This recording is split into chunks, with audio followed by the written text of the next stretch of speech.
Good afternoon, everyone. I think I would like to start in a couple of minutes, so please take your seats.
Okay, I think it's time to start. So I would like to wrap up what we decided on the review of significant trade. So you can please listen.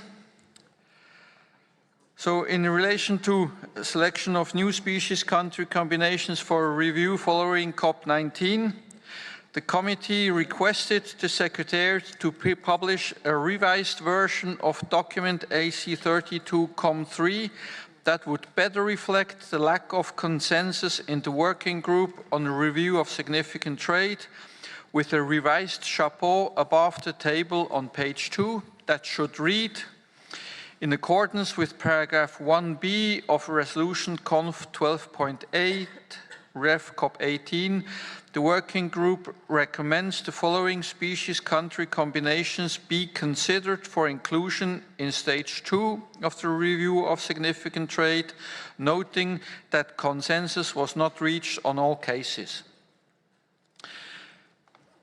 The committee then adopted document AC32-COM3 amended as follows. In the table listing the species for inclusion in stage 2, we have now the following cases. Falco cherub for Jordan, based on endangered species and high volume. Cynixis homeana from Ghana, endangered species, high volume.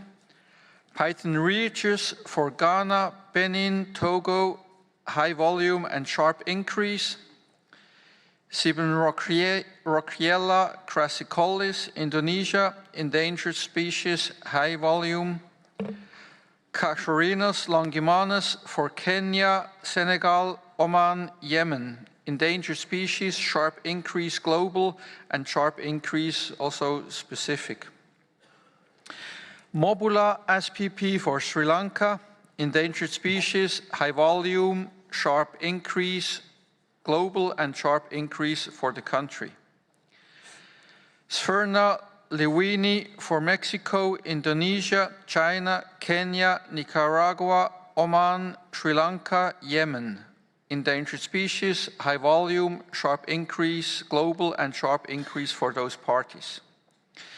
Sphyrna mocaran from Mexico, endangered species, sharp increase global and sharp increase for the country. And finally, Testudo horsfieldii from Uzbekistan, high volume. Which brings us to a number of 21 cases, species, country combinations, which the chair, of course, applauds because that is aiming for 20.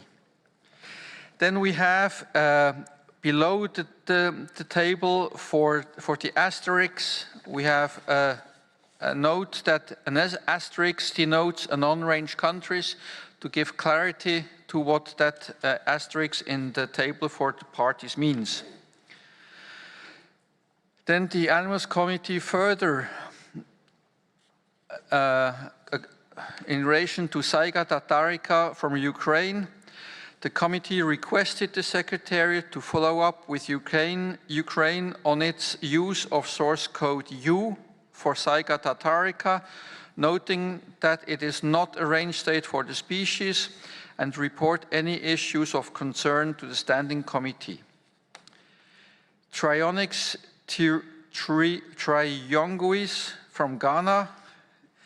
The committee requested the Secretariat to invite Ghana to provide clarification about the exports from Ghana and to present a case study on this species at the NDF workshop to be held later this year. Testudo forsteni from Indonesia.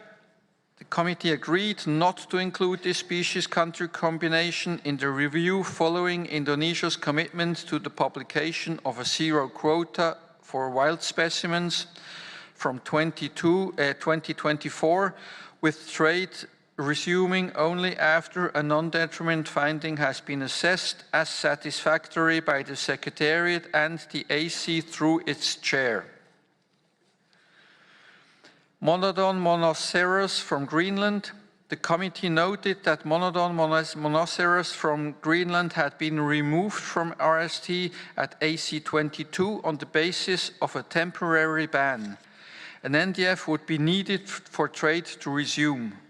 The committee noted that trade in Monodon monoceros had resumed and requested the Secretariat to follow up with Greenland on the NDF requirement. Balearica regularum Democratic Republic of Congo. The committee agreed not to include this species country combination in the review following the Democratic Republic of Congo's commitment to the publication of a zero quota for wild specimens from 2024, with trade resuming only after a non-detriment finding has been assessed as satisfactory by the Secretariat and the Animals Committee through its chair. Pandinus SPP, Democratic Republic of Congo. The committee agreed not to include this species country combination in the review following the Democratic Republic of Congo's commitment to the publication of a zero quota for wild specimens from 2024, with trade resuming only after non-detriment finding has been assessed as satisfactory by the Secretariat and the Animals Committee through its chair. Cacharinas longimanus from Colombia. The committee agreed not to include this species country combination in the review and invited the Secretariat to request No.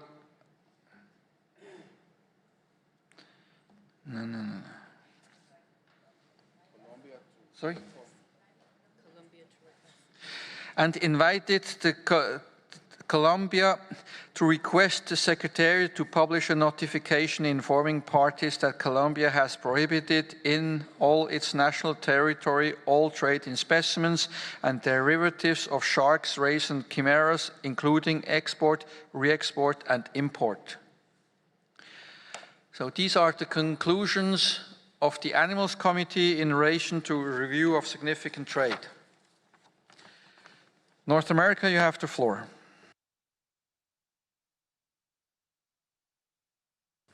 Mexico, you have the floor. Gracias. Thank you, Chair. We continue to not be very happy with the result of maintaining, although Mexico has shown that we have the technical foundation, but given that the Shark expert group proposed that Mexico would be kept for Sphyrna mucaran, I wonder what the scientific or technical elements are. If with 15%, which we removed Oman, which had 62%, why didn't the other countries that are still with 8%, different percentages? It doesn't seem to us to be a very balanced decision. We'd like to know more about the decision by the experts. And we'd also like this concern and bother be kept in the summary record, because this is a species of high concern, and only Mexico, which contributes only 15%. And there's a list of other countries with similar percentages. So why is just one country appearing? I would like this concern to be recorded. It doesn't seem a balanced or scientifically based decision. And this is a scientific committee, but as my country has said earlier, we have all the NDFs which are in order, which can demonstrate this. So what's happening to all the other percentages? Thank you, Mexico. I think we had concluded in the Animals Committee about this, and I think your concerns will certainly be noted in the summary record for future discussions. Maybe, I mean, I have not been in the working group on sharks when they discussed this matter, but that's what came out of that working group, and I'm confident that this working group has done its job and has had its reason for this selection. I don't know if the chair of the working group from sharks would like to comment, give you an answer, but I think I wouldn't want to reopen the whole debate, but I think if the chair of the shark working group can maybe quickly explain what happened, then I think we can then move on. So, Oceania, you have the floor. Thank you, Chair. Yes, the working group was very cognizant of your plea at the beginning of the meeting to only have 20 species country combinations. And so we actually went for a list of 6 or 7, I think 7 in the end, trying to keep it manageable. But we heard at the working group meeting that the trade of Sphyrna mucaran from Oman was likely to be misidentification because it's believed to be a very rare species in the waters near Oman, and so more likely to be one of the other hammerhead species. So if you remove Oman's 50% of the trade, then all of the other parties' trade would double as a percentage effectively. So Mexico would then become 30%, Nicaragua 20%, Yemen, 18%. And so Mexico as the second would then become the greatest trading party for that particular species. So hence, that's why the working group selected Mexico and not Oman. Thank you. Thank you, Oceania. I really do not want to reopen the whole debate, so you have a last word, Mexico, and then we will move on. Gracias, señor. Thank you, Chair, and I'd like to thank the working group chair. So we'd like our dissatisfaction to be recorded because we were not present in the working group and it was a decision that was taken without us being present. And secondly, we do not agree with the percentages. And that also had an influence on the insistence that it was a reduced number of species, which is the instruction that was given. This is a scientific committee where we look at a case-by-case basis, and each species situation is assessed, and the species country combination is looked at from a scientific point of view. We'd like this to be reflected because we are not happy with this decision. Thank you. Thank you, Mexico. It will be duly reflected in the summary record. Thank you very much. So with this, I would like to move on to the next document, which is AC 32-COM4 on captive-bred and ranch specimens. Having chaired that working group, I report back to the committee. We had a very lively discussion. We had several members present, lots of parties and NGOs. I'm not going to read them out. I think you have seen them on the sheet.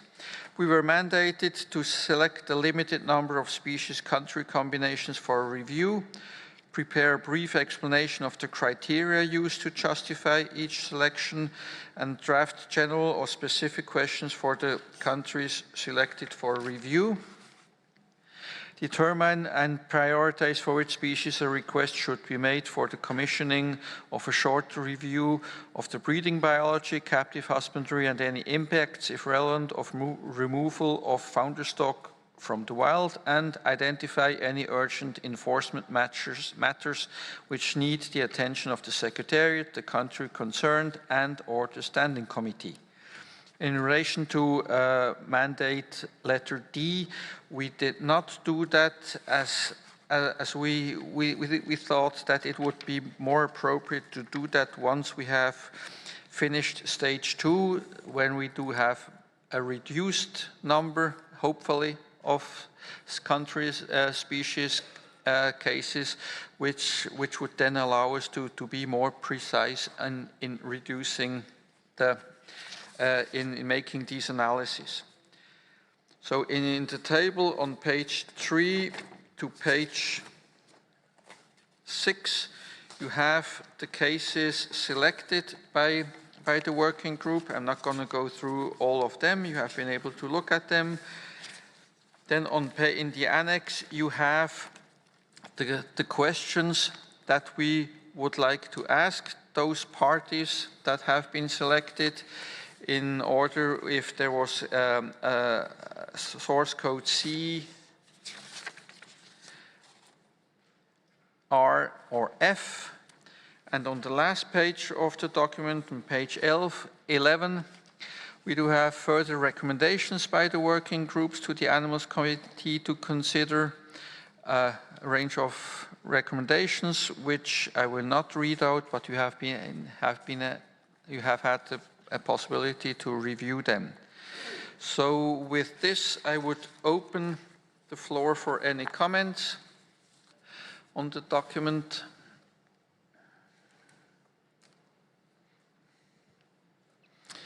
I see Israel has asked for the floor, then the United States. Thank you. Looking at line number 14 in the table, Testudo Gracia from Jordan, in the far right column it says indicate the age of the specimens, and there's actually a determination in the the review of significant trade from AC 29 restricting the size of the specimens to 10 centimeters. So the question should not necessarily be the age, but rather the size of the animals. And it's possible that that might be correct also for the next 3 lines, which are also species of tortoises, where it also asks for the age. So maybe size and age or size/age might be more appropriate, or than just the age. Thank you. Thank you, Israel. I think this is a good suggestion, so we will amend that. United States, you have the floor. Thank you, Chair. The United States supports adoption of the species country combinations in document AC32 COM4 in keeping with the criteria in resolution COMP 17.7 Rev COP 19, and understand the resource constraints necessitating we address a limited number of species country combinations. However, we note that the selections made by the working group are decidedly skewed for some regions, with some regions not selected at this time at all.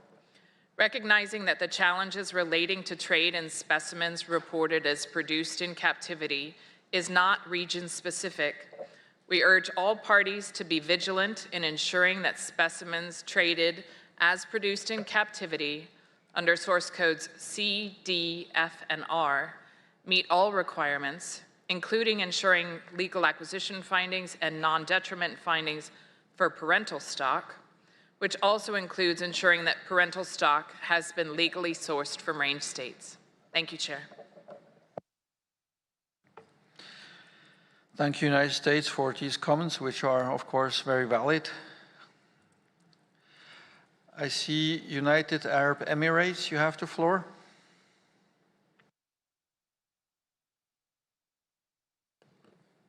Thank you, Chair.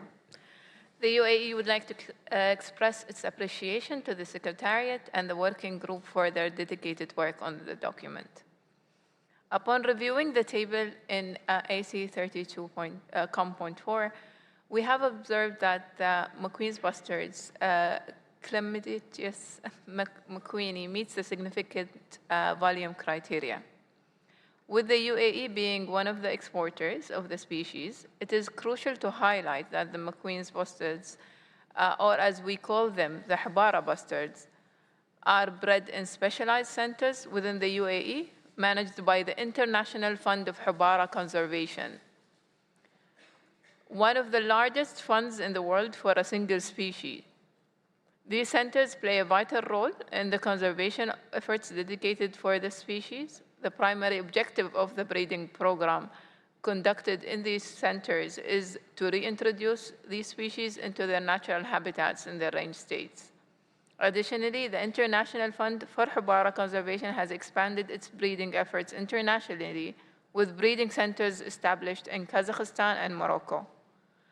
The International Fund for Hibara Conservation has made remarkable progress in expanding its breeding efforts worldwide. The center started with 15 birds, and up to 2022, the total number of birds bred in the center reached to an impressive count of over 700,000 birds, encompassing both Asian Chlamydius mcqueeni and African species Chlamydius undulata. Out of this total, a substantial number of over 550,000 birds have been released into their natural habitats, counting significantly to the conservation and population restoration of these species. The program dedicated to conserving Hibara bustard was launched in 1977. Since then, significant milestones have been achieved, such as the breeding of the first Asian Hibara chicks in the UAE, Al Ain Zoo, in 1982, and the establishment of the National Avian Research Center, the world's first dedicated center for Hibara. And today, our centers produce over 50,000 specimens a year, and they reach over 9 generations of breeds. At first, the centers needed to reintroduce species from the wild. However, the last specimens of Asian species was taken from the wild was in 2012. And for the African species, the last specimens that were taken from the wild was in 2008. This information is public, and and as well as the center's annual reports. You will find them in their websites. The UAE efforts to reintroduce Hawara bustard's population in the wild have led to so many releases taking place in 15 countries across the species range states. The releases aim to establish a valuable population for Hawara bustards, aligning with the vision of the UAE. Scientific research is also prominent to the center work, and it has made significant contribution to the conservation biology of these species. The program has collaborated with 150 partners worldwide, offering technical support, data sharing, and project fundings. The UAE Breeding Center have also been registered with CITES Secretariat in 2021. The breeding facility meets the criteria of closed environment with utmost care and consideration for the birds' well-being. Furthermore, the Hawara Conservation Program goes beyond its direct impact on these species, its significant impact to the local communities by delivering opportunities through employment, research, knowledge sharings, and others. In conclusion, the breeding centers managed by the International Fund of Hawara Conservation play a crucial role in the conservation efforts dedicated for the Hawara species. The UAE would like to request the removal of the Asian and African Hawara species from the RST. Also, for those of you who are attending the Raptors CMS meeting, first week of July in Dubai, we will make sure a visit of our centers are on the schedule for you guys. And for the rest of our colleagues here, we invite all of you to visit our centers in the UAE to witness firsthand the efforts of achievements in Hawara conservation. Thank you, Chair. Thank you very much for this presentation. I see South Africa has asked for the floor, then Saudi Arabia. So South Africa, you have the floor. Thanks, Chair. We would like to open the number 6 on the... Excuse me, South Africa, we are not there yet. I think we are now with the bustards. Okay. Based on what has been presented by UAE, and I would like to open the floor for comments on this matter first, and I will come back to you. Saudi Arabia, you have the floor.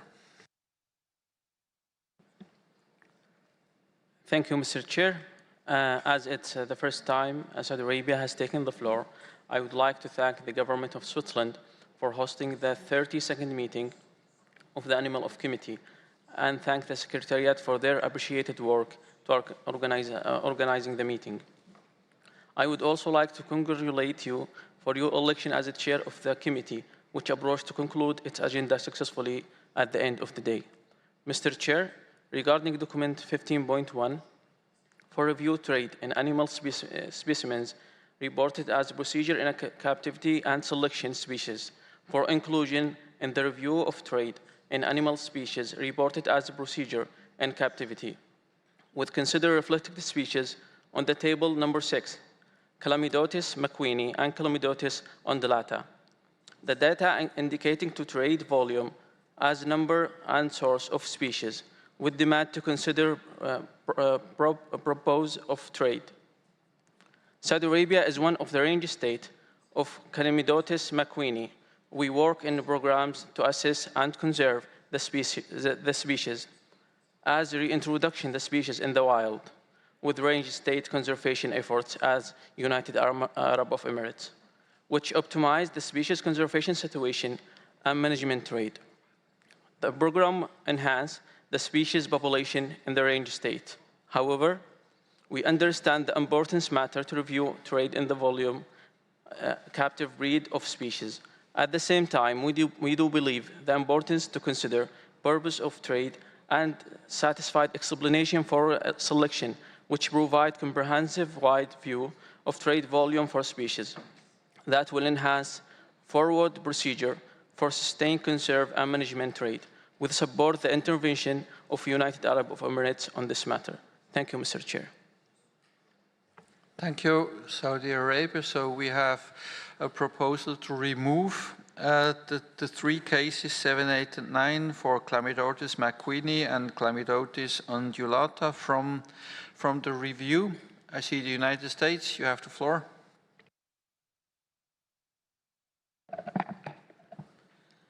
Thank you, Chair. We appreciate the presentation by the United Arab Emirates and applaud their efforts to conserve these species through both conservation breeding and reintroduction to the wild. We would note that, that two of the species country combinations for this genus, one of them is Kazakhstan and the other is Morocco, and it's not clear if they also meet that bar. And so our preference would be certainly to keep Kazakhstan and Morocco in the review. With regard to UAE, it sounds very clear that it would be in the next step of this process, that it would be a very easy conclusion to exclude them from the review. And so our sense is that I think we could go either way. We could exclude them here, but we personally would be more inclined to follow through on the process. We would note, for example, for the United States, we are included in the process for the species country combination for Nyctophronoides aspergillus. I'm sure I've pronounced that incorrectly. And we are confident that when we consult with colleagues in the United States and facilities in the United States, that we will be able to respond that this is for conservation breeding, for reintroduction of the species. But we are not seeking to take that species country combination out at this time, because we think this is an important process and it's an important exercise to go through and ensure that we are in fact supporting the conservation of the species and fulfilling the requirements of the convention. Thank you, Chair. Thank you, United States. Anybody else asking for the floor? I see Israel. Israel, you have the floor. Thank you, Chair. Taking into account the previous speakers on this, we would like to support what the United States said about keeping the two combinations in row 8 and 9, as that seems to be a different issue. But we certainly support the position by UAE. As a matter of fact, we are one of the countries that collaborates with UAE on the conservation of this species. So we would support the UAE in removing line 7, but 8 and 9, we can see the merits of keeping them in at this stage. Thank you. Thank you, Israel.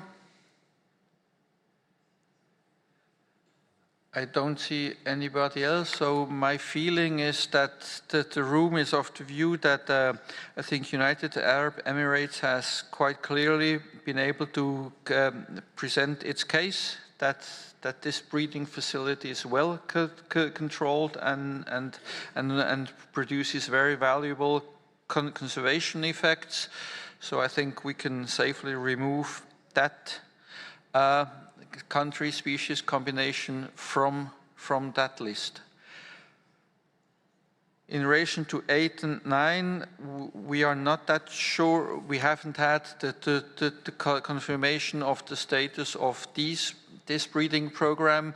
If it should be included, as is also mentioned by the UAE, I think it will be easy for these parties to be taken out of the process after step 2. So I do think we can go along the majority view that we leave these two species country combination in the process. Okay, so that's what the committee is in agreement. I have seen nodding heads. So I will now open the floor for South Africa. South Africa, you have the floor. Thanks, Chair. We would just like to raise number 6, which is Rhetoceras undulatus. At the time when the matter was discussed during the working group, we had a look at that trade because we were only cited for significant trade. And we looked at the permit that was issued. It was only one permit that was issued at the time. And we found that there was no import permit issued by Indonesia. and we had confirmed with our border management that the permit was never used. So, and when we looked back home, there is no much, if you look at the trade database, there is no much trade, nothing at all. It has never been traded before. So we don't see that it will meet the requirements. That payment was never used, never endorsed by South Africa, which means the export never actually happened.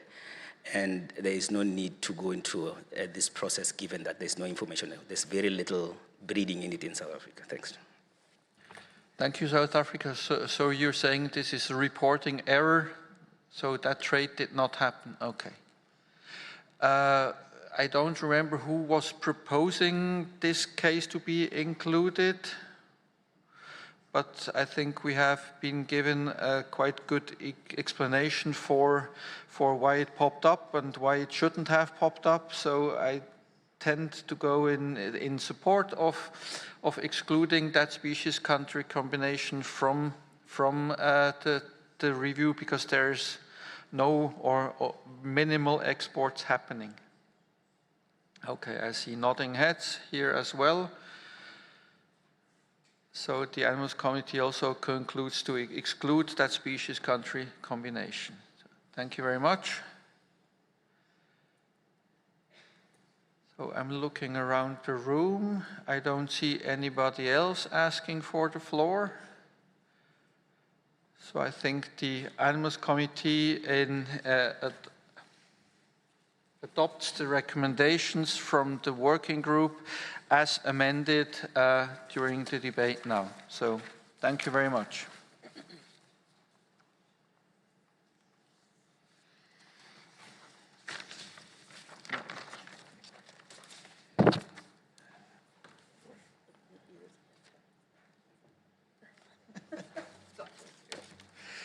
The Secretariat kindly reminded me by giving me a heads up or a nudge, whatever you want to call it, about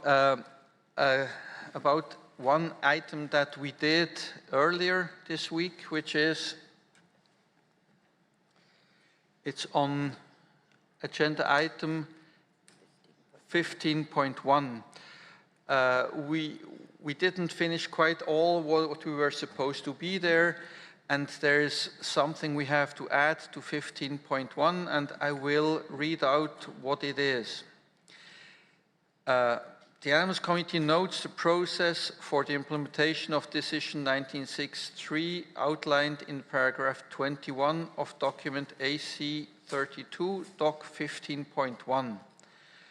As a reminder, this concerns the comparative analysis of the objectives and processes outlined in Resolution Conf 17.7, RevCop 19, on review of trade in specimens reported as produced in captivity. So it's a review of this resolution. And also Resolution Conf 12.8 on review of significant trade in specimens of Appendix 2 species. It is proposed there that the Secretariat will draft recommendations on how these two resolutions could become more streamlined and better aligned with each other, including possible amendments to one or both resolutions. The Secretariat will consult with the Chair of the Animals Committee and the leads assigned by the Animals Committee in its work plan for both resolutions during the process.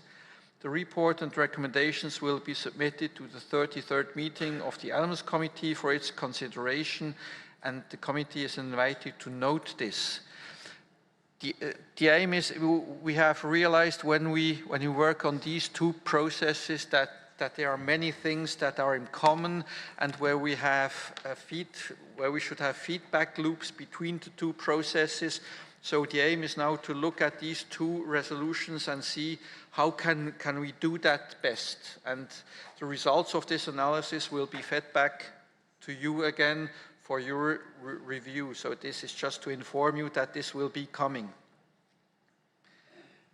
United States, you have the floor. Thank you, Chair. Apologies for taking the mic again. I'm also not sure that we finished with the working group report fully, since wasn't one of the tasks to decide on which species country combinations for which we would commission a short review. Apologies if I've gotten out of order, but wanted to raise that. Thank you. Okay, when I introduced the document, I said we would wait stage 2 and then we would do that, because if we now spend effort and money on something that drops out in stage 2, it wouldn't make sense. So that's why we have decided to do that later. Okay, thank you very much.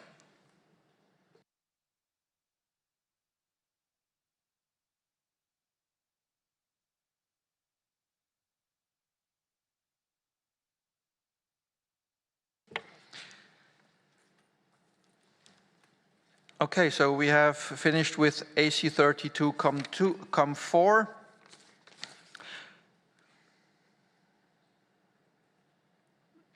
Okay, I see China. China is asking for the floor. Thank you, Chair.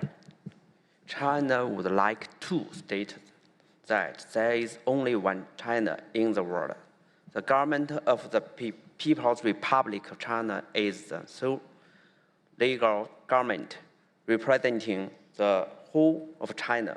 Taiwan is an inalienable a part of the Chinese territory.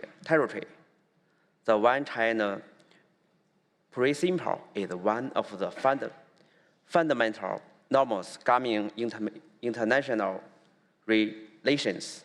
Any action that creates two Chinas or one China, one Taiwan violate international law.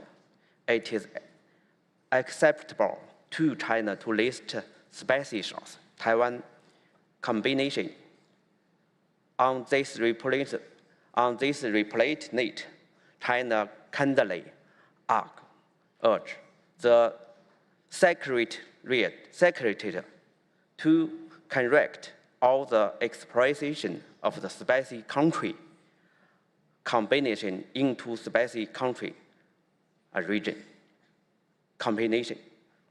In all AC32 documents and report to properly present Taiwan as a province of China following the resolution of the United Nations. China would like position and request of China be put in the summary record of the meeting. Thank you, sir.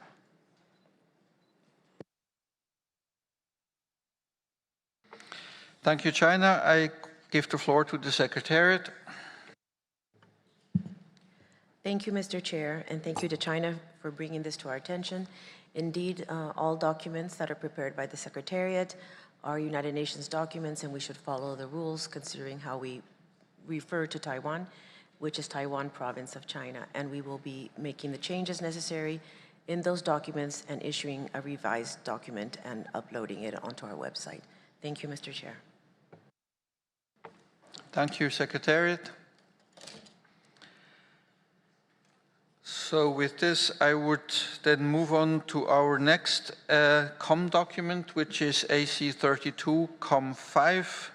It's the report of the Working Group on Sharks and Rays, and I would like to give the floor to the chair of this working group. So, Oceania, you have the floor. Thank you, Chair. Yes, the Sharks and Rays Working Group met on 2 afternoons this week. We consisted of 26 parties, 19 IGOs and NGOs, as well as the alternate representative for Africa, and it was chaired by myself and Mr. Gongora, the representative of Central South America and the Caribbean, and I can understand your struggle with that. And we're very ably supported from the Secretariat by Hyung-Jong Kim, and so I'd like to say kamsahamnida for your efforts. So our mandate is listed here. I should make one correction on point B, is that it's whether any species / country combination should be considered, as discussed earlier in the meeting. And we were considering AC 3237 Rev 1, which included the responses of 24 parties to notification 2023-027, and we also heard on the floor responses, informal responses from Australia and the Netherlands. And we also looked at the Secretariat's analysis of trade in the CITES trade database as well. So just turning more to the substantive conclusions from the working group. As you see, we started off with assessing which species country combinations should be put forward to in the next working group on review of SIG trade, and we put forward the 7. I know that's been significantly amended since, but this is a record of the working group, so we left it as it stood. Just working through some of the highlights of what was a very collegial effort in the working group. I draw people's attention to the fact there's a new tool to help with doing non-detriment findings. It's a ENDF tool, and we heard particularly from Australia how they have found it to be an extremely useful tool to use, and so draw to the attention of parties the availability of this new and very useful tool. It doesn't mean that the existing tools we've got don't work, it's just that this one here seems to be fairly elegant. We're also encouraging parties that catch and trade relevant sharks, particularly migratory sharks, and those that use the high seas, so the pelagic species, that we note that there are a number of workshops coming up, the non-detriment finding workshop that will cover some of these issues, as well as hopefully a more specific workshop on non-detriment findings for specimens of Appendix 2 species taken from areas beyond national jurisdictions, or the high seas.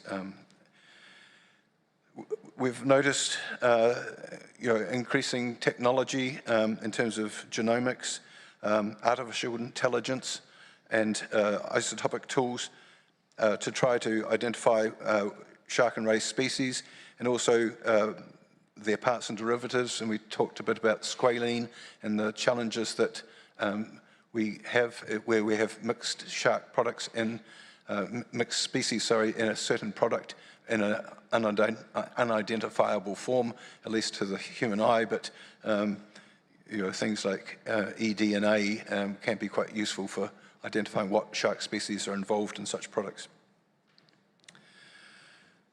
We, as discussed earlier, we considered that the species country combination system we've got at present is perhaps rather restrictive, and we talked about the possibility of looking at combinations at higher taxonomic level, and we have accepted to look at the mobular SPA from Sri Lanka as part of that process. So that is an example where we have varied from that process, but also a broader geographical scope. And I think it was particularly the Maldives highlighted the possibility of looking at ocean basin level, especially where those ocean basins are managed for the tuna fisheries by RFMOs dedicated, say, to the Indian Ocean region. And so these are mixed stocks, migratory stocks, shared stocks. So it's something for us to think about as we go forward, so we're not too restricted in the combinations we actually can look at in the end.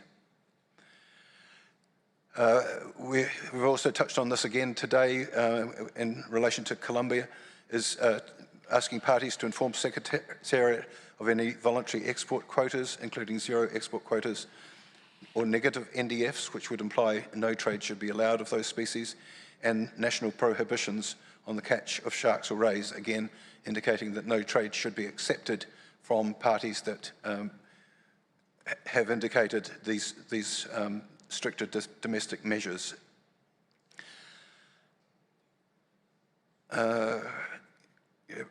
Point 13 is somewhat of a repeat of point 9, but it's really looking at where one single RFMO does management of the tuna fisheries, cognizant that most of the sharks being caught are bycatch of the tuna fisheries rather than being any directed fishery. We identified in the responses to the notification of the parties, there were 6 particular issues that we invite the Standing Committee to investigate. The Standing Committee already has an intersessional working group on sharks, and some of these may be able to fit within the existing mandate, but our expectation is that the Standing Committee will probably renew a working group for the next intersessional period with the Standing Committee. And so these 6 issues under paragraph 15 are directed towards the Standing Committee. And I'll just point out that Mr. Kongoro and myself are Animal Committee reps on that Standing Committee intersessional working group, and so we'll draw that to their attention as we go.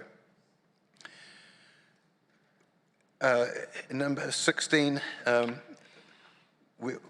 there's considerable concern about apparent mismatch between the CITES species which are apparently in trade and those which are being reported on the CITES trade database, on the databases of FAO and on databases of the tuna RFMOs, and especially against what is expected to be in trade for those species, and the response to the notification 2023-027 from the Maldives, which was elaborated on in INFDOC 3 in much more detail, highlighted a significant mismatch for oceanic whitetip in terms of what appears to be going through the Hong Kong fish markets versus what is being reported in those 3 databases. So there's still a fair bit of work. We've heard earlier that Traffic did a very good paper on the mismatch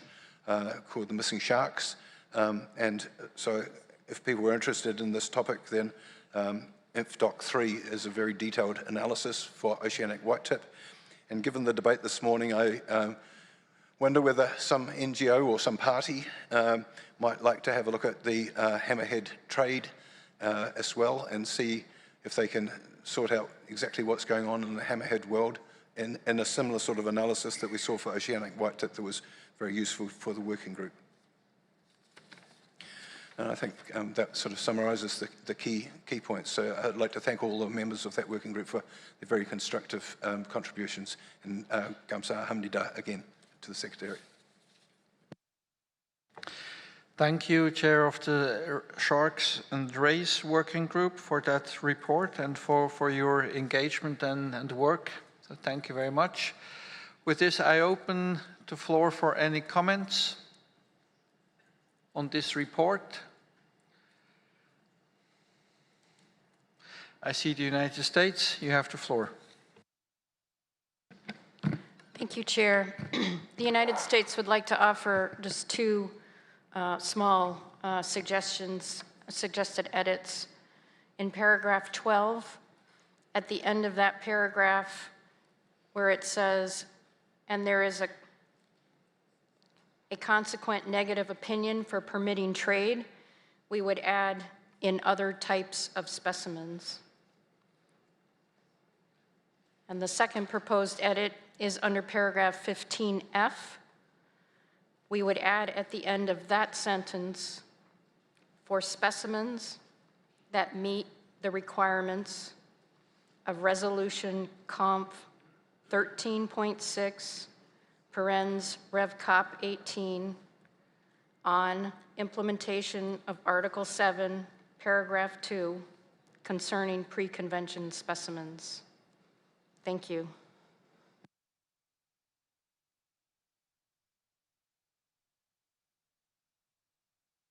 Thank you, United States, for these edits. Mexico. Muchas gracias, señor presidente. Thank you very much, Chair. We have some suggestions for amendments as well, and a question. Our question on paragraph 2 on the negative NDFs. On the negative NDFs, we have no concern, but we wonder what the rationale is for including them. That's one question. And in paragraph 3, we would like to suggest that we add at the end, taking into account the additional guidance that will be available following the second international NDFs workshop.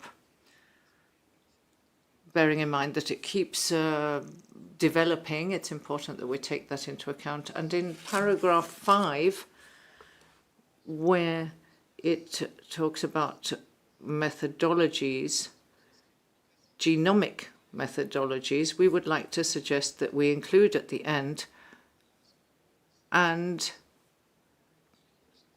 to the other key stakeholders and organizations so that they support parties with this. And then 2 other suggestions. In paragraph 9, which says consider the circumstances in which it would be appropriate for the RST process, that at the end we include taking into account the lessons learned in previous cases and in brackets, in parentheses, for example, the RST at a national level of Madagascar. And then as clarification that this will be with Spanish and French and English, Spanish and English, at the end of paragraph 12, it says permitting trade in Spanish. It should say for commercial purposes in Spanish, because there are simplified processes for biological samples which are not for commercial purposes, and that would help to clarify matters. Thank you.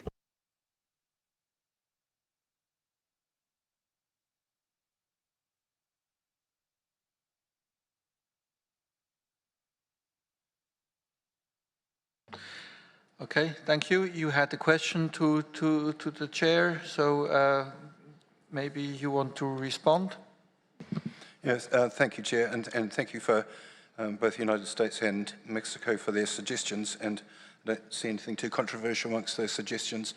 In terms of the non-detriment findings, I think it's important that, almost just as important that parties post negative NDFs on the CITES website as examples of why they've come to a certain decision, because I'm all too aware that many parties just say, no, we're just going to ban the trade of sharks without necessarily showing the justification. And so having the negative NDFs on the CITES website is useful, but also posting that in an easily available form for others to use means that if Mexico has a negative NDF for a shark species and New Zealand is faced with an import of that shark into New Zealand, then we could say, well, how was this done because Mexico has a negative NDF for this particular species? So, those are 2 reasons why I would encourage parties to post a negative NDFs on the website. Obviously, if they then move to a positive NDF with conditions or a positive NDF full stop, then that would replace the former negative NDF. But thank you. Thank you. I totally agree. I think it's also good to see that a party has done an NDF and then it's been negative, and then it's good to see why, because that can then be also a learning phase for other parties to understand what they can and should be doing. So I think it's a very good point. I myself have just one thing about wording. In the recommendations, there are 4 times the word urge used, and usually the Animals Committee does not really urge. We are rather encouraging, and I don't think that we should also task the the standing committee to urge. I think it's more appropriate. Normally we do encourage and not urge. That's just, I think we shouldn't be, this is quite strong wording. It means you have to. So I would suggest to replace the 4 urges by encourages. Okay.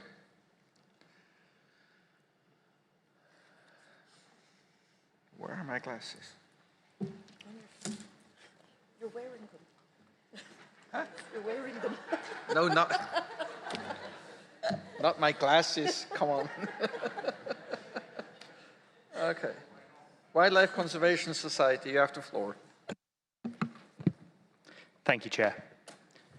As discussed in the working group, we'd like to bring the party's attention to visual identification guides that have been developed by the UK government, the Wildlife Conservation Society, and ELASMA project to cover the identification of all CITES listed shark and ray species listed prior to COP19. The guides are freely available online in several languages.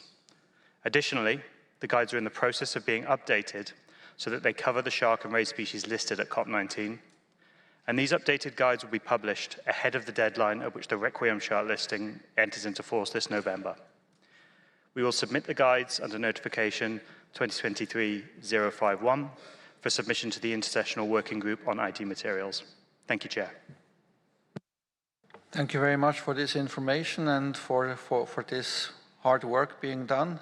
It will certainly be valued. I see FAO has asked for the floor. Thank you, Chair. Small suggestion to edit for point 5 of the document. For the term genomics methodologies, can FAO suggest this be amended to genetic/genomic methodologies? Although the terms sound alike and they're often used interchangeably, some important distinctions exist which are relevant to this sentence. Thank you. Thank you, FAO. I think this is quite good edit and clarification.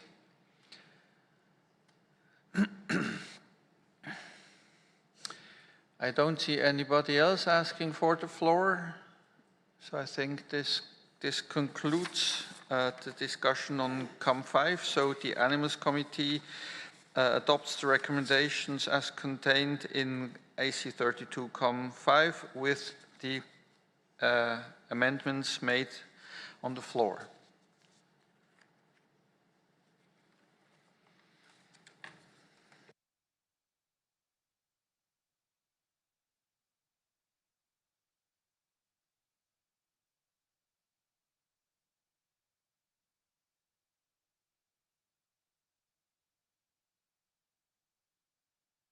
Now I would like to turn our attention to the sum document, so AC 32 sum 3. Who is asking for? I don't see anybody. Oh no! Oh, excuse me. Peru, you have the floor. Gracias, señor. Thank you, Chair. Sometimes it just means you have to turn your head this way. I just wanted to make a small intervention on the subject of NDFs. In paragraph 3, we have been drawing up NDFs using the guidance that was drawn up by the German government, and we see that there's a new electronic tool, and we would like, I don't know if there's an opportunity to say that this tool has also been translated into Spanish, since for us it would be very useful to have it in our language, and I think that would help with to have it in the official languages of CITES. And I don't know if there's a way that that could be considered as a financial and technical assistance to help with the use of this tool. Thank you.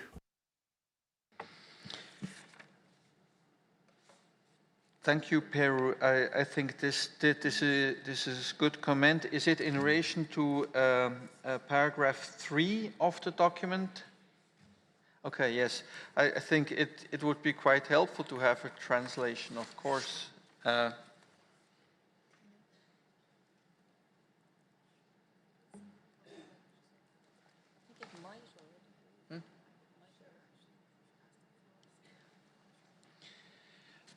Can maybe somebody who knows more about this system quickly take the floor and maybe comment on the suggestion by Peru to have it in other languages as well?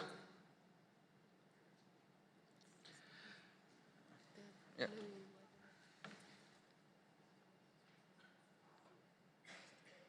I see the Blue Resources Trust has asked for the floor. Thank you, Chair.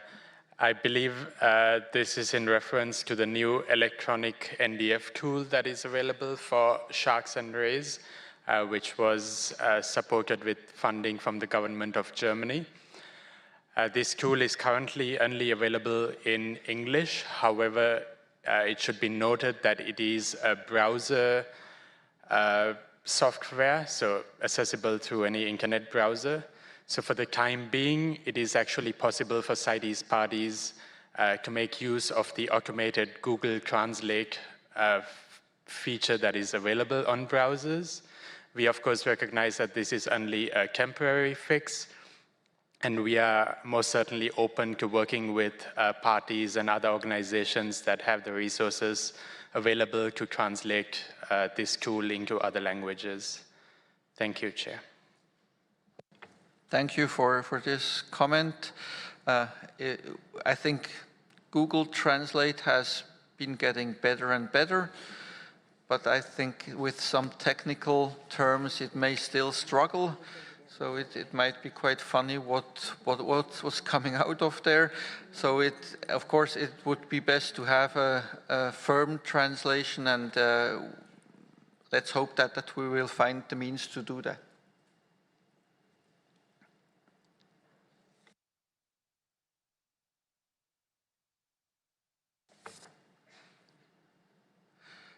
Mexico? Yes, it's Mexico again. Just also to share, we did in the last conference of the parties that we publish a new book on conservation and sustainable use of Mexican sharks, include in CITES.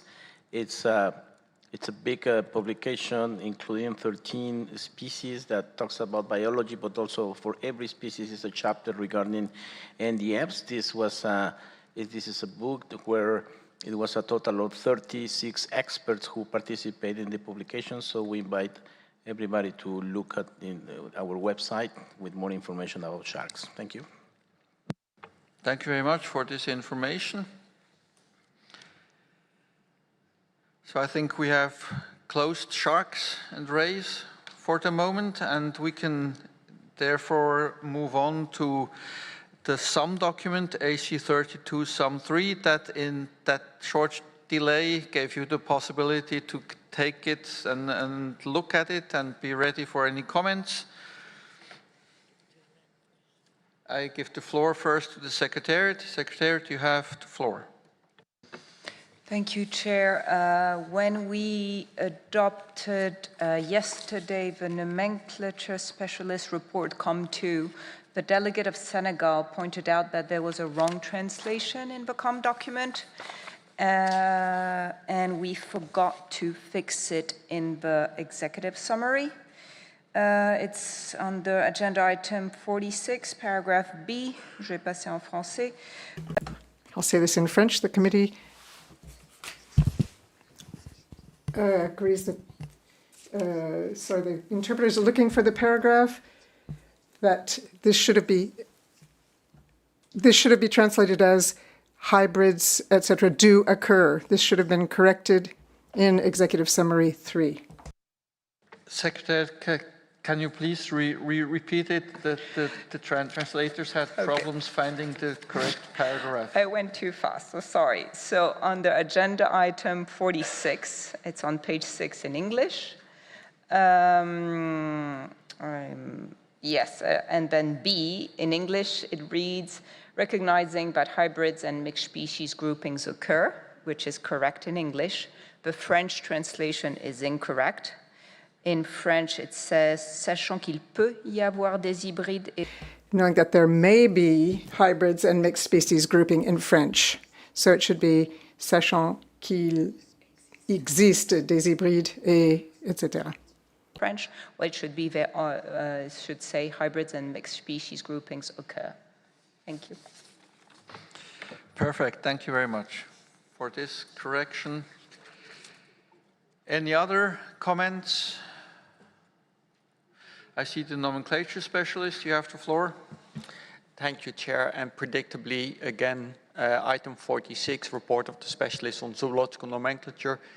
Taking account of the status of ComDocs, whose status has been discussed a couple of times earlier today, I would suggest that the first line reads, the committee adopted the substance of document AC32 COM2 amended as follows. That's the first correction, recommended correction. Second, on the final page, it reports that we established an intersessional working group with a annotation 4, which refers to this includes the expression of interest of the 26th meeting of the Plants Committee. However, the Plants Committee is not involved in this particular intersessional working group, which is separate from the one we established jointly. So this entire footnote and the number 4 can be deleted. Just to be sure, I have checked the parties and IGOs, NGOs listed here, and they completely match the list that I recall from our plenary establishment of this working group. Thank you, Chair.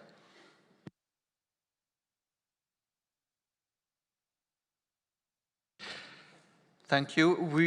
We were going to look whether the representative of Africa would be joining, and she has confirmed that she would like to be joining, so, and has asked me if that would be okay, so we can add the representative from Africa as member of the Animals Committee also in this working group. Good that you reminded me, otherwise I would have forgotten to do that.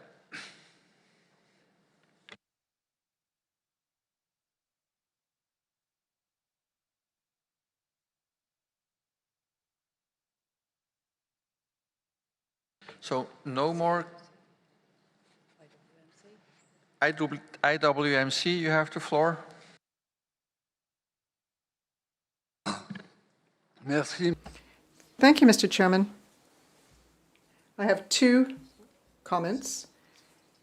Since it's already been mentioned, I'd like to support the proposal made by the nomenclature specialists. What the committee accepted was not the revised report of the group. That was the subject of discussion. What the committee is adopting is a separate document which is based on the working group document. But this is something which is valid for other committees as well. The document should change reference numbers with this information because it's based on the working group's document, but it's no longer a working group document, and this is true for all documents. They become AC documents. This may be also due to the fact that working group documents are called COM documents, meaning committee documents. This is what we do at COP. COM documents are Committee 1 and Committee 2 documents, and not working group documents of working groups of Committee 1 and 2. I don't know if this is clear, but I can give you this in writing or speak to the chair if he wishes. Then I have another, it's really a detail. In some 3, very first paragraph, if I'm not mistaken, where COP16 is mentioned, and it says Thailand. I think our custom is not to cite the name of the country where the COP took place, but rather the city where the Conference of Parties was held. So we should read there Bangkok instead of Thailand. Thank you, Mr. Chairman. Thank you, IWMC. We will certainly find that and correct it accordingly. And in relation to your first point, yes, I've understood what you mean. The COMDOC, the report of the working group is one document, and what we as Animals Committee decide is a different one, yes. Oceania, you have the floor. Thank you, Chair.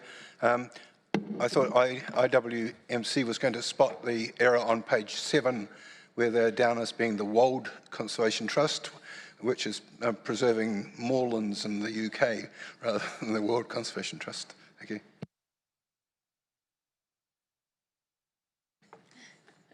Thank you very much.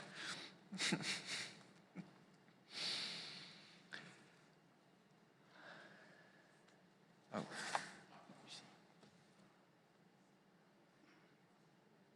Ornamental Fish International, you have the floor. Thank you, Mr. Chair.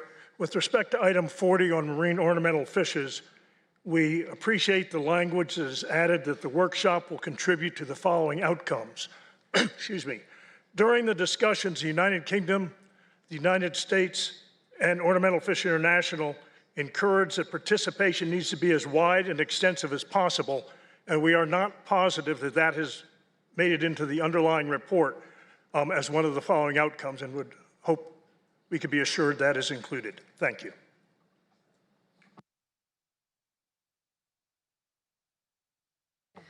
It will certainly appear in the summary record, and we are aware of this, and this is what we want. So you can be assured that this will be the case.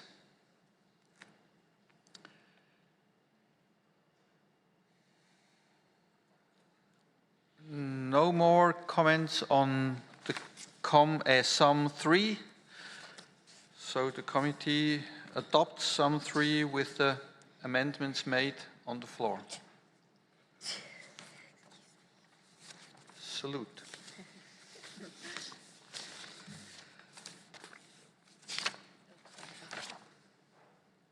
I see Africa has asked for the floor.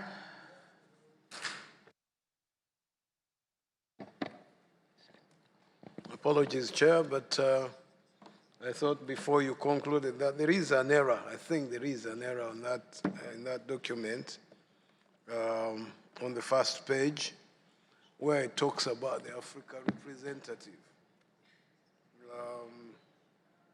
That name does not represent any of the Africa representatives.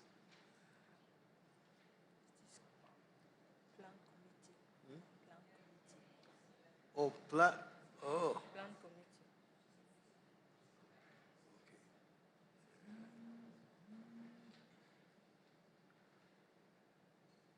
I understand it could be the plants committee rather than animals.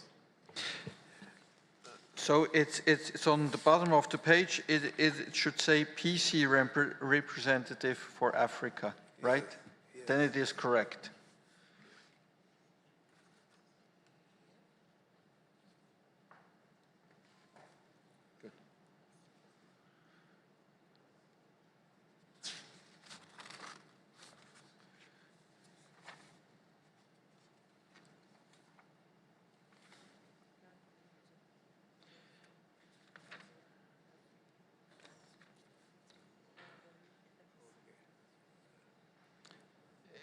Is it correct if we add PC representative?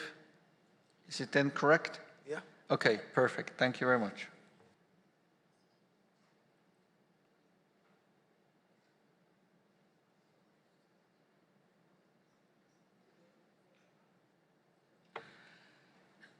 Okay, I think with this we have finished with Sum 3, and we can now move on to the agenda, to the working program, where we have a couple of agenda items left, which is regional reports. We have several reports. I would invite those members from the Animals Committee who wish to report on these matters to do now, if they wish so. If not, that they are published and can be seen. So whoever wants to make a report on that, please, you have now the floor and possibility to do so. I see Oceania has asked for the floor. Thank you, Chair, and I'll try to keep this short, given the time. But just from the Oceania region, the main thing to note is the dependence on and hence cultural connection with marine resources in the region. A large part of the population is dependent on artisanal fishing and or ecotourism. The impact of international travel restrictions during the COVID pandemic was severe on many Oceania nations. The pandemic itself, luckily, probably wasn't, but the financial implications were. And this put a lot of pressure on marine resources, including the rolling back of some marine protected areas in the region. The region carried on doing as much as it could through the COVID pandemic and held numerous online meetings, and parties have worked remotely with consultants to do NDFs. These meetings were often arranged by SPREP, which is the Secretariat of the Pacific Regional Environment Programme, out of PUMP funding, which is Pacific European Union Marine Partnership funding. And I especially thank the European Union for that funding to our region to help facilitate work on NDFs in particular. Also, I'd like to acknowledge the scientists from the South Pacific Commission that have provided strong marine survey and science support work for our parties through the region when international travel bans were lifted.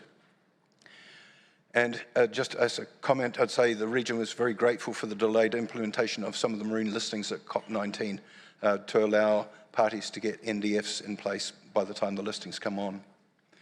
Conducting NDFs continues to be a challenge to many small island nations which have limited fisheries data at species-specific levels or where stocks are shared with other parties.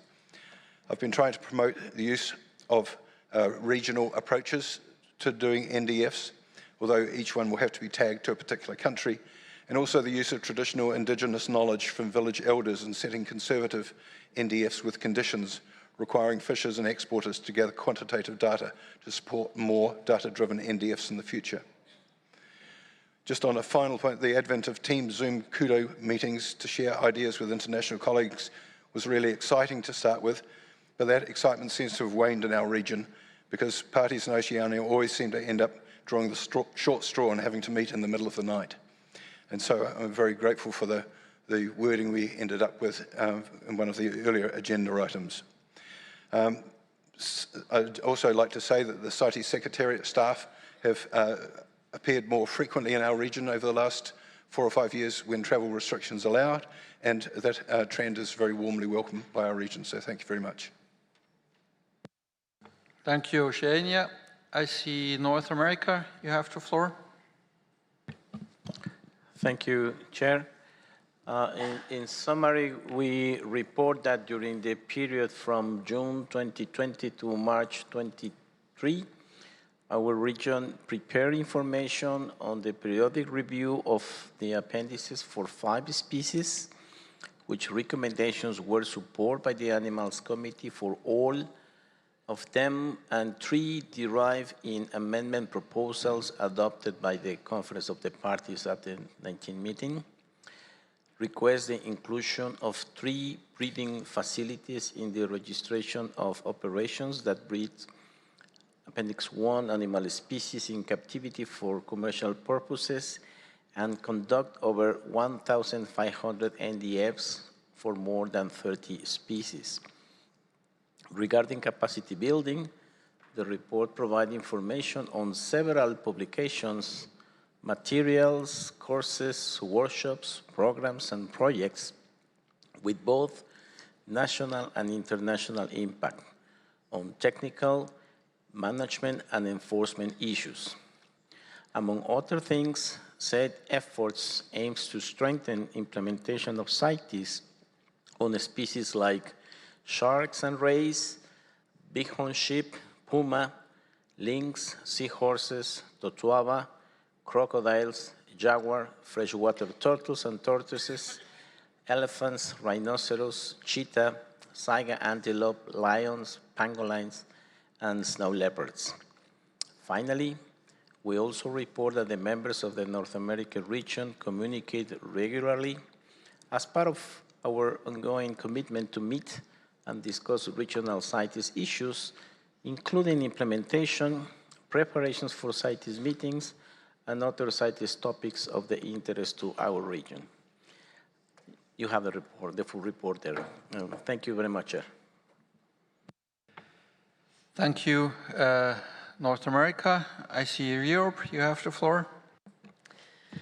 Thank you very much, Chair. I will only provide oral report today since we had difficulties getting feedback from all the countries of quite large region. And as you know, there is a kind of gentleman agreement that the EU delegate and alternate represents the EU part of the region. And I will do my best to still reach out to the other parties of the region and get their input for others to be available online. So my report today is concerns mostly the activities done by the EU.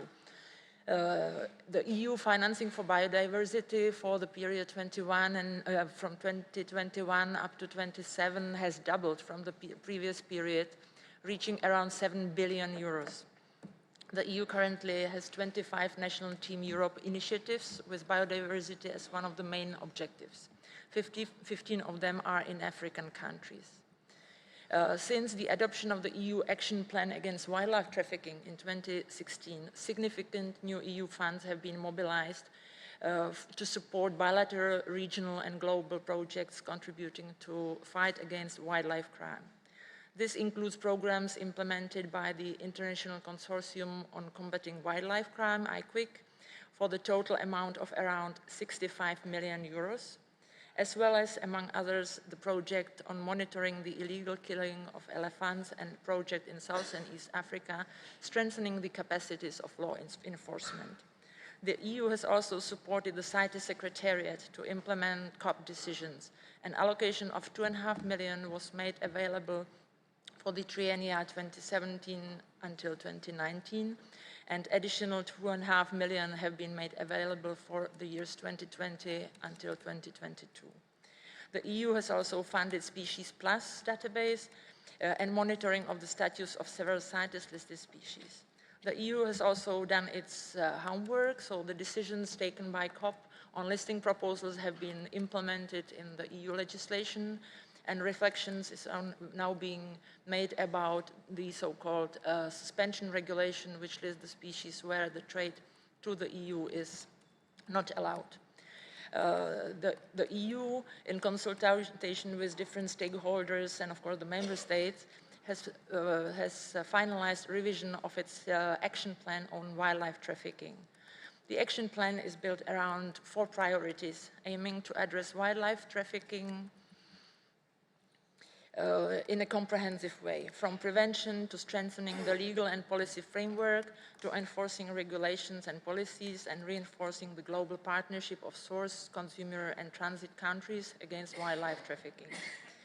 As you know, EU is meeting regularly under such the so-called SRG, a scientific review group, which now has a new chair, a colleague from Spain, Barbara Sotolargo Merono, who is working for the European Commission.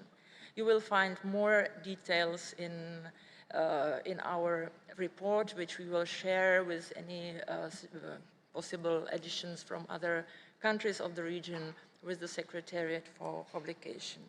Maybe one last sentence, a bit on a personal note. I'll be sending resignation next week because, as you may know, I will be changing job. So I would like to thank all of those with whom I've worked from my first COP in Doha until the great dancing party in Panama recently. I've spent already 6 years as alternate and then full member of the Animals Committee. So this was great and intense period, but I'm looking forward to working from my new role with CITES and many of the colleagues present here in the room.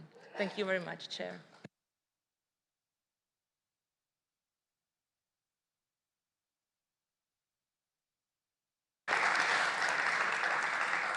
Thank you very much, Dagmar, and all the best for your new job in CMS, where we might even cross roads again. So thank you very much. Anybody else asking for the floor on regional reports? I see Central, South America, and the Caribbean. You have the floor. Gracias. Thank you, Chair. This document is under document AC32 Doc 47.3, and the document covers a summary of activities in the region for Central, South America and the Caribbean, the countries that submitted information: Colombia, Costa Rica, El Salvador, Honduras, Peru, the Dominican Republic, Argentina and Paraguay. The information presented, which you can see in detail in the document 47.3, covers information on the application of the implementation of the convention, activities of regional representatives, regional cooperation and priorities, and meetings and workshops. And we've presented and approved various proposals that were approved at the COP.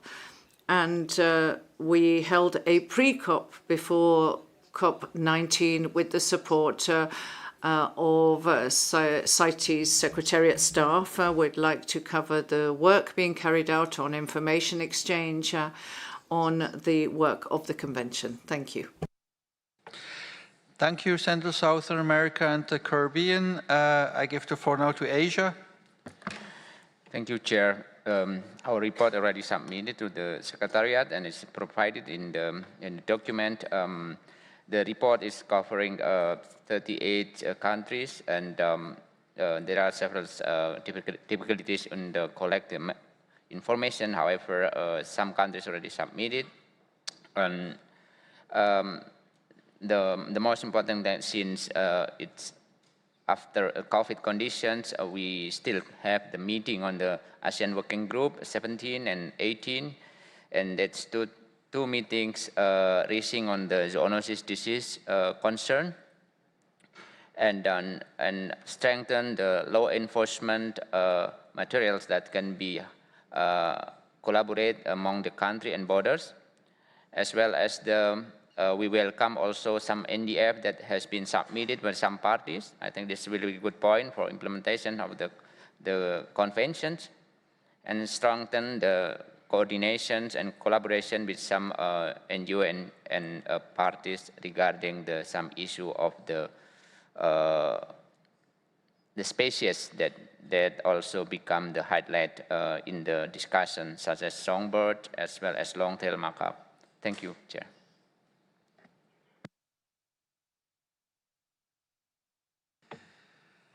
Thank you, Asia. And finally, Africa, you have the floor.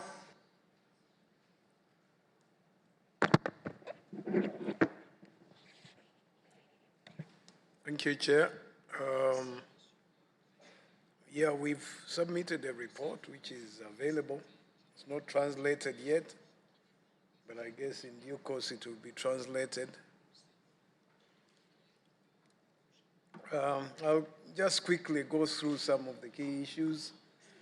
On the issue of breeding operations for Appendix 1 species, by the way, this report is from 2001, June 2001 to date. Only one operation was registered from South Africa for grey parrots. On non-detrimental findings, Uganda and Botswana have undertaken some studies for leopards, non-detrimental findings for leopards. Botswana is currently going on with that study. Uganda has finished, but the draft is being reviewed by the scientific authority before it is submitted. There's also been some work on species management and action plans. For example, Botswana did for elephant, leopard, as well as rhino. There have been some regional meetings. Obviously, you've heard during this meeting that there were 2 meetings in Entebbe, one on the CITES CMS Carnivore Africa Carnivore Initiative, and the other on the CITES Big Cats Task Force, which were held earlier this year.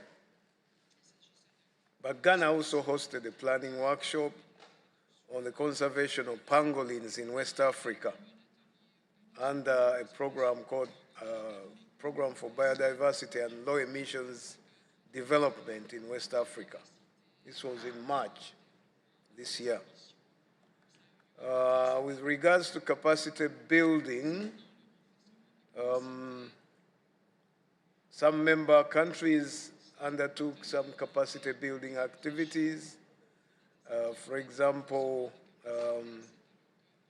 there were some trainings facilitated by IFAO and United Nations Office for Drugs and Crime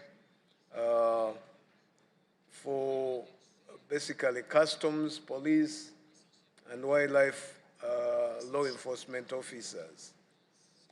This was undertaken in Uganda. Cameroon also did have some training of trainers workshop on the analysis of wildlife crime scenes and training of ministry staff on the management of ivory stocks, other wildlife products, and stocks management within the country. Now, across the region, representatives from Uganda, Kenya, Tanzania, Comoros, Mozambique, and Malawi participated in the International Conservation Chiefs Academy.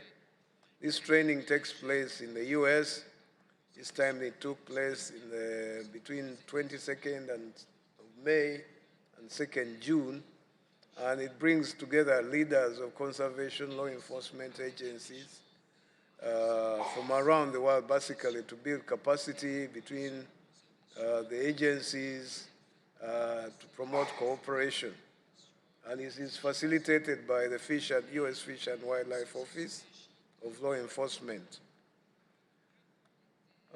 West Africa also had some capacity building activities for judges, prosecutors of Côte d'Ivoire, Burkina Faso, Guinea, and Mali, which was held in Abidjan in February this year. And the workshop focused on the fight against wildlife trafficking for the sub-region. With regards to election permits, I can only report that Uganda has got a functional electronic permitting system, which became operational in January this year. Regarding regional and international cooperation, in the southern African part of the country, the 5 countries that make up Kavango Zambezi Transfrontier Conservation Area had a very large survey. These countries, by the way, are Angola, Botswana, Namibia, and Zambia, as well as Zimbabwe. They launched a study in August 2022. It's supported by WWF and other partners, and it's an aerial survey of the elephant population in all those 5 countries. And that is still ongoing. The survey was completed, but the report is only preliminary at the moment. So, Chair, I think that sort of is a brief summary of what's been going on in the region. But as I said, there is a written report which members can access. Thank you. Thank you, Africa and other members for their report. That is quite interesting to hear what happens in all these regions. So I think this concludes agenda item 47. Any questions or comments to the members from the floor? I don't see any, so I think we can then move on to agenda item 48, which is any other business.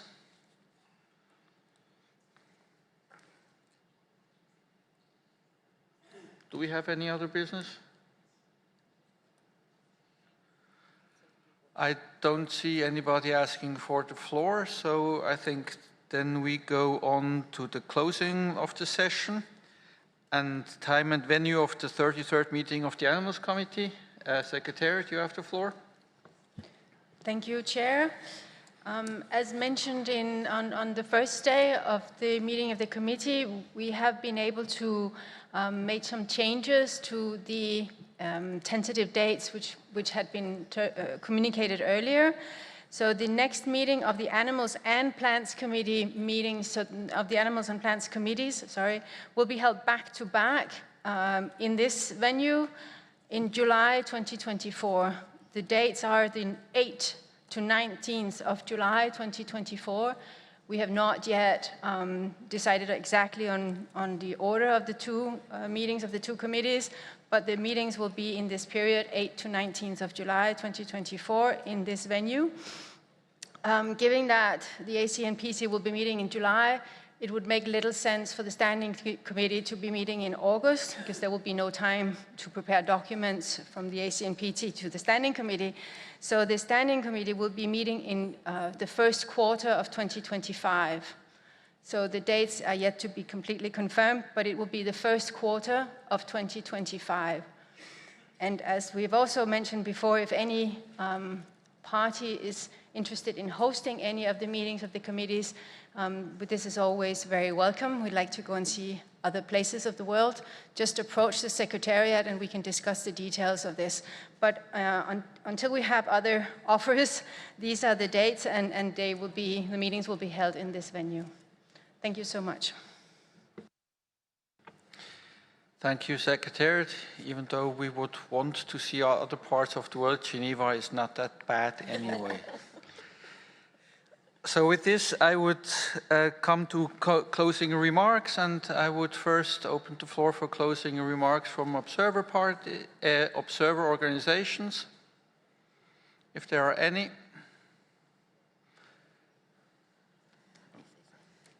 I see SSN. SSN, you have the floor. Muchas gracias. Thank you very much, Chair. We would like to recognize your good work in carrying out this meeting and bringing it to fruition. And on a personal level, I would like to specifically recognize the good use of the accessories that you make, in particular the binoculars, which thanks to your binoculars, you have been able to identify the observer organizations that have wanted to participate at the meeting. So congratulations. I wish everyone a safe journey home. Thank you. Thank you, SSN. Then I have IWMC. Thank you, Chair.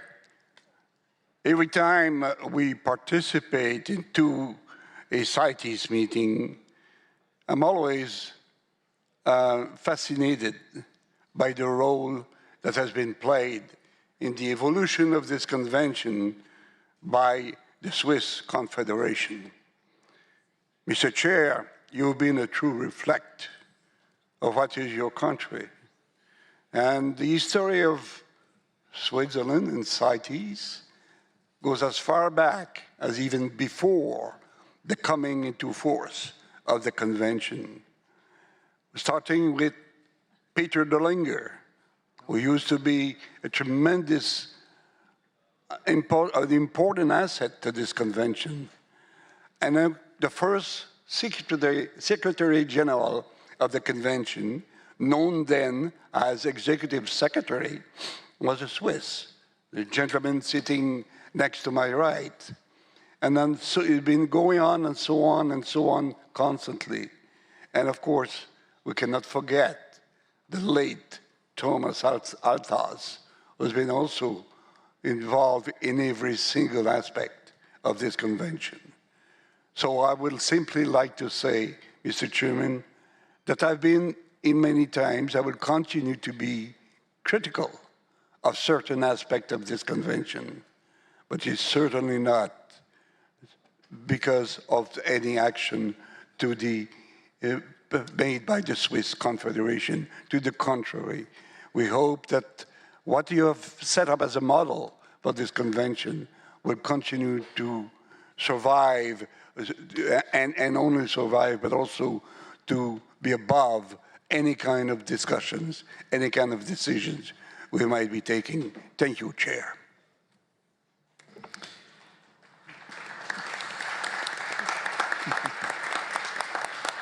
Thank you, IWMC, for this praise for my country. I see WCS, you have the floor. Let's see if I can get on. Thank you, Chair. And thank you on behalf of the small WCS team here and our hundreds of staff in more than 60 countries. Thank you to all the Animals Committee members, the intergovernmental organizations, NGO observers, parties, should have said parties first, and of course the interpreters. We appreciate the ability to provide our scientific and technical expertise and to support the effective work of this committee and the implementation of CITES, both terrestrial and marine. We had a lot of discussion on the review of significant trade. I recall COP8 when, I would say I was a party then, but when the parties first came up with the review of significant trade. It's been a long road, there are still issues, but there has been great progress. And we never used to be able in this committee to talk about concerns about captive breeding or ranching, but now that is core work as well, and that is tremendous progress. And the extent of discussions here on sharks and rays and other commercially exploited marine species in a spirit of collaboration is greatly welcomed and appreciated.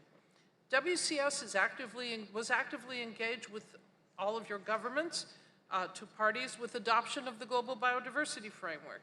And we're pleased that issues around illegal and unsustainable wildlife trade were included there, along with commitments of all of your governments, well, minus one, but all the governments, to reduce the risk of pathogen spillover. We will attend the CMS Scientific Council next month and look forward to seeing you there, Dagmar, and the CMS COP this October. And we're engaged with the WHO negotiations on a new pandemic agreement with a focus on prevention of pathogen spillover from wildlife. To conclude, we look forward to enhanced synergy across all these intergovernmental fora with all of you for the sake of wildlife, for the sake of all biodiversity, and our own species as well. Thank you very much, Chair. Thank you, WCS.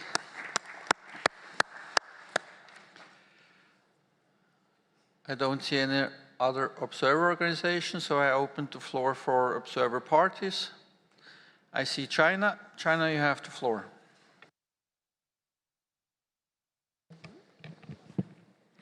Thank you, Mr. Chair. Firstly, China would like to express our sincere gratitude to you, Mr. Chair, for your great leadership in chairing the committee.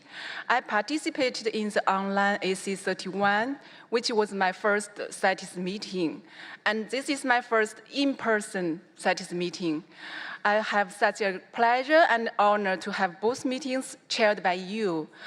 Your experiences and wisdom really impressed me in the way that you gracefully held the committee together to reach a consensus even in the most tough situation. China also wants to thank chairs of in-session working groups. We cannot imagine how challenging their tasks are, and yet they all managed to steer the working group discussions and timely return the recommendations for preliminary discussion. China would like to thank our colleagues from the Secretariat for their excellent coordination of the meeting, and also the interpreters for their professional and unfailing service. China applauds our members, parties, and observing organizations for their constructive contributions and discussions in the meeting. They are important for the further conservation of endangered species and CITES. Last but not the least, We want to thank all the committee members, parties, and organizations that will participate in the initiative of identification manual of animals listed in CITES Appendix 1 proposed by China. We look forward to working with you all. Thank you very much, Mr. Chair.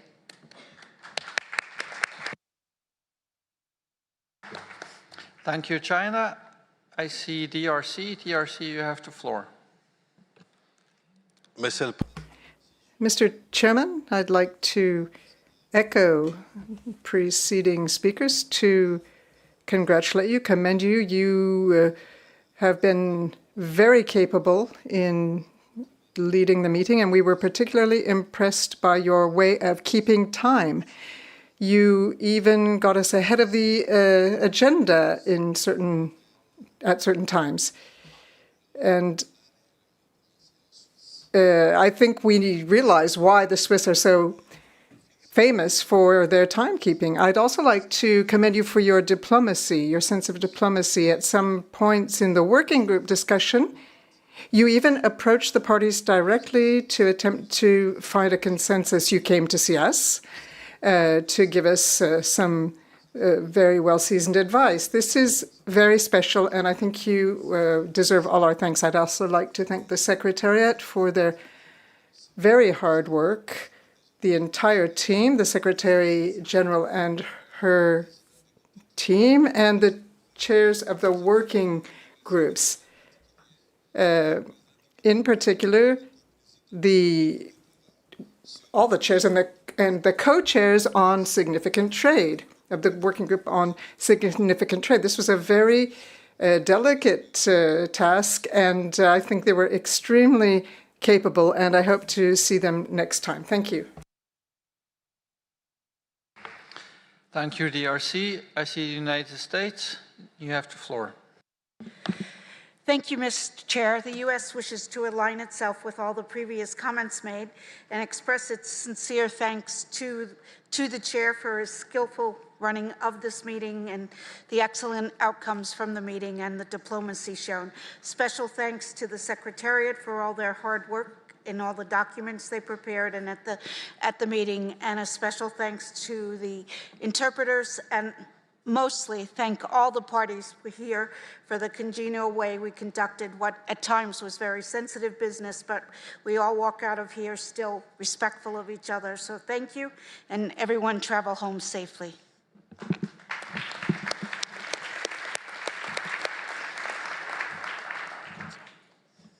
Thank you, United States. I see Senegal.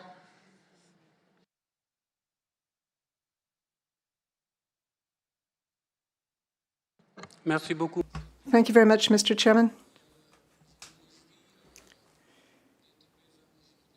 I'm very happy to be here today. This is my first Animals Committee meeting, although I did attend 3 COPs, and I've been very impressed by the plenary discussions, the working group discussions as well, and I'd like to congratulate you once again. I told you this yesterday. I am very impressed by your sense of humor, your skill for seeking consensus. You led the meeting extremely well. You guided us, and I think that you were an excellent choice to chair the meeting. These are not easy meetings. A lot of scientists discussing scientific issues.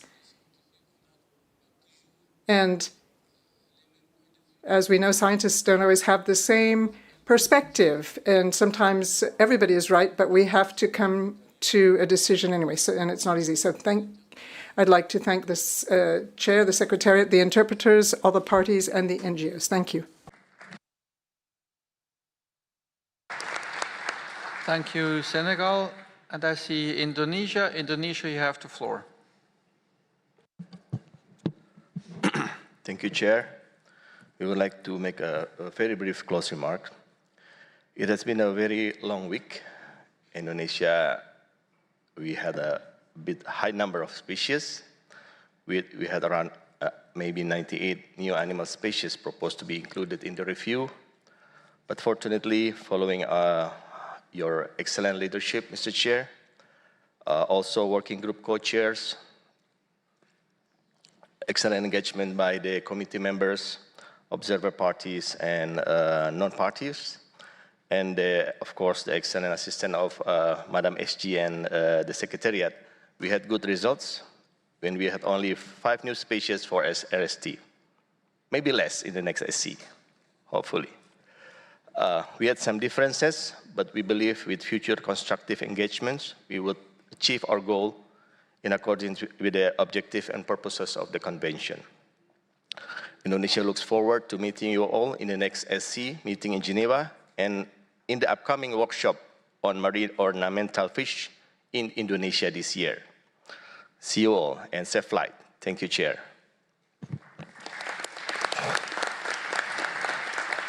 Thank you, Indonesia. I think that's it for observer parties. Thank you very much. Did any of the members want to say some final words, concluding remarks? Oh, sorry, not again. Peru, you have the floor. Okay, first of all, I'd like to thank you, Chair.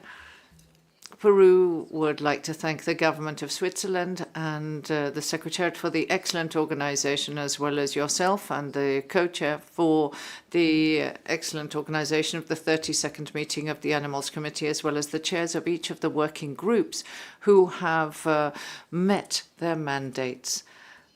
And we also see, I think each and every one of us has fulfilled that which we were tasked with doing. And we have a shared goal, which is to save and preserve wildlife. Thank you. Thank you, Peru. I see the nomenclature specialist. Thank you, Chair. I echo the thanks to the Secretariat and your chairing and everybody else that have been expressed by previous speakers. Looking at the amount of work that was tasked to this committee meeting, the amount of documentation we had to work our way through and digest and come to conclusions on, it's nothing but miraculous. But we have come to expect miracles from your chairing and from the Secretariat staff. So we just look forward to more miracles at the next meeting as well as in the intersessional working groups. Thank you.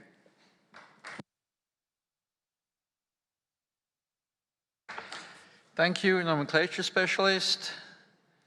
So with this, I would give the word to the Secretary General, Ivan Niguero. You have the floor. Thank you so much, Mr. Chair. I start with many expressions of gratitude.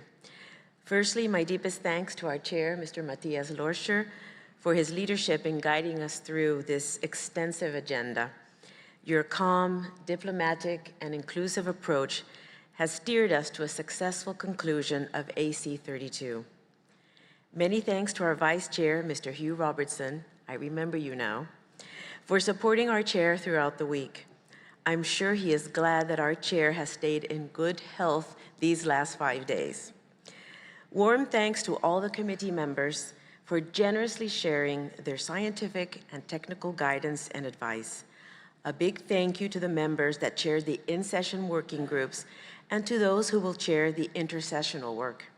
I admire your dedication and passion and your willingness to give your time in support of the convention.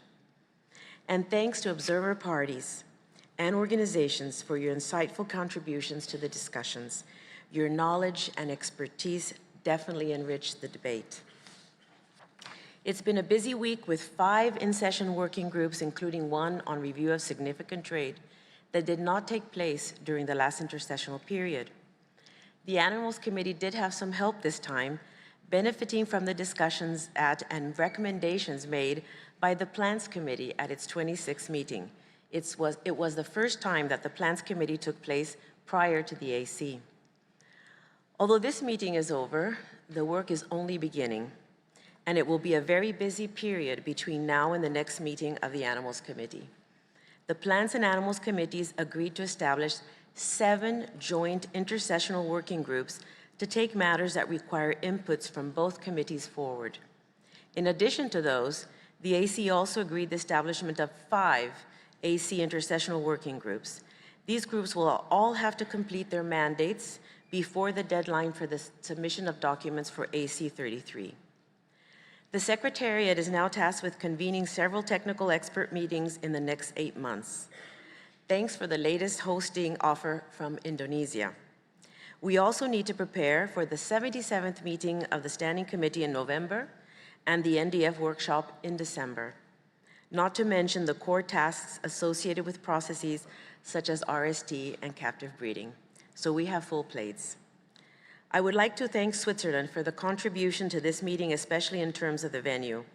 I am sure everyone was happy to meet in person again in Geneva, in beautiful Geneva, at the CICG. So a big thank you to all the CICG staff and technicians for the great support. Huge thanks to the interpreters for their excellent work to ensure discussions can proceed smoothly.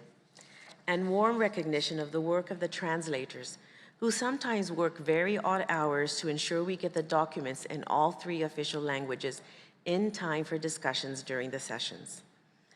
Last, but in no way least, thank you to my Secretariat team, who serve you with dedication and integrity to deliver good outputs for you. Thanks to all our partners who work with us so we can expand on our knowledge and expertise to be available for your deliberations. We can now leave here to celebrate a week of collaboration, partnerships, and commitment to animal conservation and sustainable trade. Please enjoy the rest of your stay in Geneva and travel safely. Thank you.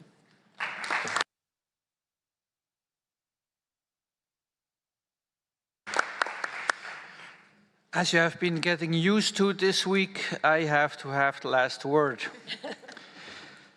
So I would like to extend my thanks to the technicians and security staff. They have made it possible that we can meet safely and quietly here, that the techniques work perfectly, that we can hear each other. Also a special thank to the interpreters. They have been working sometimes a bit late hours due to our deliberations, and they have certainly helped us to understand each other and to get the results we have. Thanks also to IGOs and NGOs who have been participating and have been expressing their views and made a rich discussion possible. So thank you very much for that. Then you parties, you are the ones who are making this convention work on the ground. This is your task, and it's also very important that we hear your views and your worries and your contributions to the topics we have been looking at. Then a special thank to my fellow members. You have been great, you have been supporting, and you haven't let me alone here up and have helped me reach the decisions we needed to take.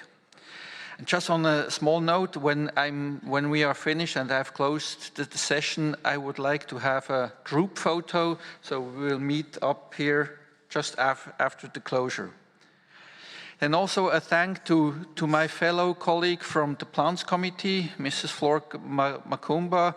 They have also helped us get through the agenda because they have prepared the joint items so that we have had a pre-prepared solution for us just to amend and use for our deliberations. So a big thank also to the Plants Committee with its chair. And finally, you have seen during the week, maybe you have realized it, I have often been quite alone as a male up here. I have been surrounded by capable, knowledgeable, professional, but also good-looking ladies, which has been a great pleasure to being up here. But this is, of course, only the peak of the iceberg of the Secretariat, because behind these ladies, there are also other people making the documents, making the translations, welcoming you when you come. So a huge thank to the Secretariat for its huge work that has been done. So thank you very much.